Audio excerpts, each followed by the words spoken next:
Time now to go in depth. Have you been affected by the oil disaster in the Gulf? Do you want to file a claim for lost funds because of it?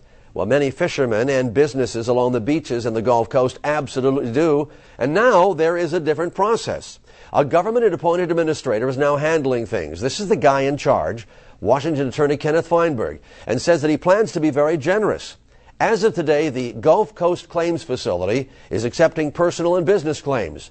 Feinberg is in charge of divvying up the $20 billion escrow account established by BP to compensate for damages. Now, he insists that his facility is independent of both the government and BP. If you've already filed a claim, you'll have to fill out a new claim form, but you don't have to resubmit any paperwork. And even if you've already received a payment from BP, you may be eligible under the new program. Now, as far as the lawsuit part is concerned, claimants can receive between 1 and 6 months compensation without waiving their right to sue. Only those who file for and receive a lump sum payment later in the year would waive their right to litigate.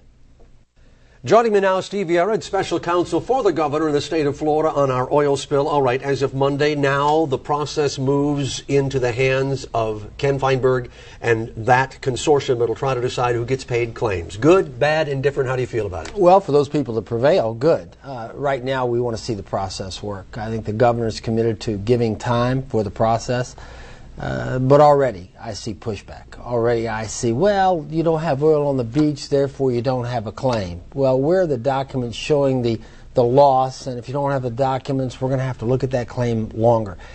There's going to be the usual misuse, abuse, the fraud.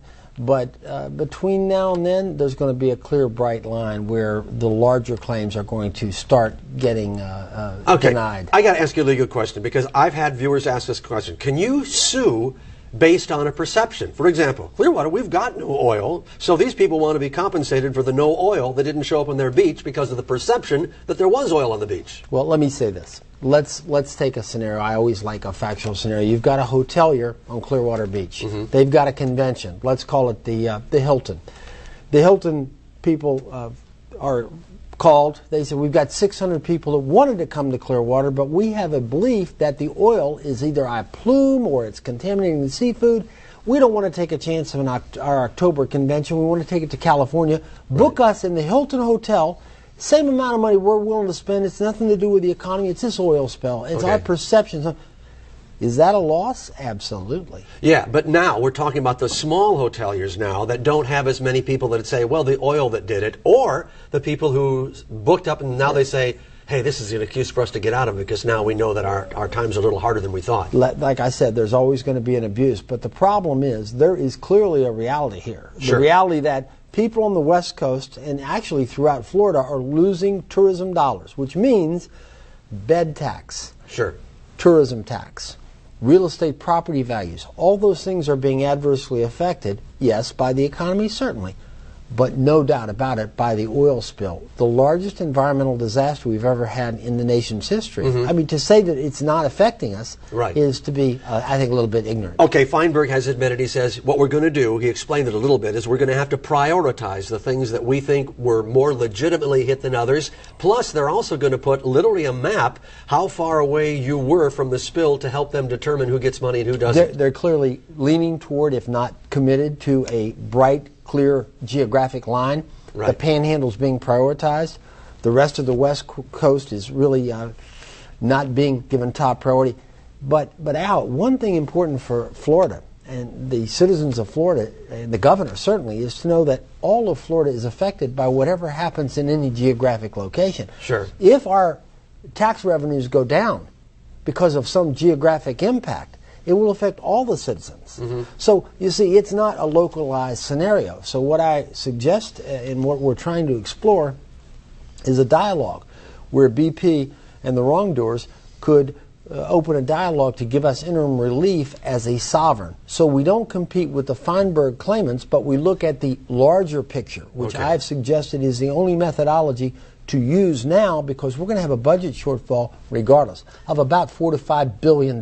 Yeah. Add on another couple $1 billion, you're talking about critical mass. Right. Now, but BP is going to, well, they may not argue, but people are going to come back and say, well, you know, the state of Florida is also, we've had budget gaps before of a couple of $1 billion, and it's kind of a panacea now. Just go to BP for this money. Of course, I'm playing devil's advocate here. No, I understand. Because we know there really are individuals that are dramatically hit. That is the issue, but it's very easy to illustrate through forensic accounting what the projected shortfall will be. And I have not done it, but I'm sure there are better people, smarter people than I that will do it, and they'll be able to project that, well, this was the anticipated shortfall, but it's 25% larger because of the loss of tax revenue, the loss of sales tax. We don't have income tax here. So we're largely dependent, more than any of the other coastal states, upon the tourism trade and people visiting our state. That has clearly been affected by the perception. Okay, and now Feinberg has also sense? said, yeah, it does make sense. And Feinberg has also said that now once it's in his hands, even though it's not just him, is that the money will now start coming faster to some of these smaller claimants because they know that without that money, a lot of these people are just plain old dying on the vine. Well, it's important that we don't lose jobs and lose businesses which may not be reparable. In other words, there may be 3-generational businesses that may go under right now because of this spill. That's got to be stopped. And that's the Feinberg expediency issue. Right. The larger issue is how does the state of Florida get appropriate reparations for the greater harm that was done to all of our citizenry? Yeah. That's the harder nut to crack. And you've hit it on the head. What is the proof? It's going to be difficult. Yeah. How do you prove when the phone doesn't ring? How do you prove when the room is vacant because people perceive there's an oil spill, or because they just ran out of money and they don't want to be able to take a vacation? They can't take a vacation in Florida. Now, between you and me, this is going to probably come down where a bunch of lawyers are going to sit around in a room and say, this is how much we want, and BP is going to say, well, this is how much we're going to offer, and there'll be something in between, right? Well, I don't know. You've already given me a nightmare scenario. A bunch of lawyers in a room. Well, I mean, am I supposed to like that? that?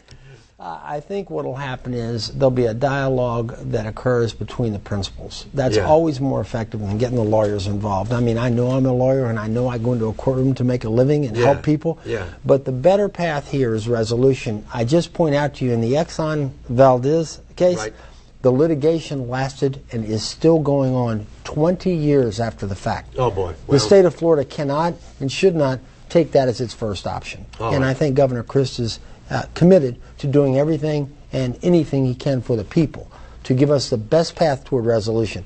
It doesn't mean necessarily a gunfight. If they want to take care of the harm they've done without the gunfight, better we save the bullets. Well, we'll find out. Steve, let's hope talking. You come back with another update when you can. All right. Always.